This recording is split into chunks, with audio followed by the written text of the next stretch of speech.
ప్రకృతిలో 3 గుణాలు ఉంటాయి, సత్వగుణం, రజోగుణం, తమోగుణం. 3 గుణాలకి 3 రంగులు ఉన్నాయి. సత్వగుణం రంగు తెలుపు, రజోగుణం రంగు ఎరుపు, తమోగుణం రంగు నలుపు. మన కంట్లో చూసుకోండి, ఆడవాళ్ళు మగవాళ్ళు ఖచ్చితంగా 3 రంగులు ఉంటాయి. తెల్లటి కంటి గుడ్డు ఉంటుంది, నల్లటి కంటి పాప ఉంటుంది, ఈ చివరగాన ఆ చివరగాన ఎర్రజీరలు ఉంటాయి. ఖచ్చితంగా మనం త్రిగుణాత్మకమైన శరీరం ధరించాము అనడానికి ఈ కంటి పాపలే ఉదాహరణ, వేరే ఏం చెప్పక్కర్లేదు.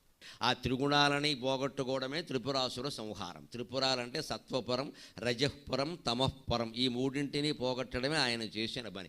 అందుకే శివుడు ఆయుధం త్రిశూలం. 3 అంచుల ఆయుధం ఎందుకు ఉంటుందంటే 3 గుణాలని ఒకేసారి మర్దించాలి అని చెప్పడానికి ఆయన 3 అంచులు ఉండే ఆయుధం ధరిస్తాడు. త్రిగుణాలలోనూ ఉండేది అమ్మవారే. అందుకని ఆయన ఏం చేయాలన్నా, పోగొట్టాలన్నా, ఉంచాలన్నా ఆవిడ అనుగ్రహం ఉండాలి. ఆవిడని ఆశ్రయించా, అమ్మ నువ్వు సృష్టించిన మాయ వల్ల మేము ఇలా ఉన్నాం, నువ్వు అనుగ్రహిస్తే ఆయన అనుగ్రహిస్తారు. అందుకని కాస్త మమ్మల్ని దయ చూడమ్మా అంటే ఈ త్రిగుణాల నుంచి బయటపడేలా చేస్తుంది.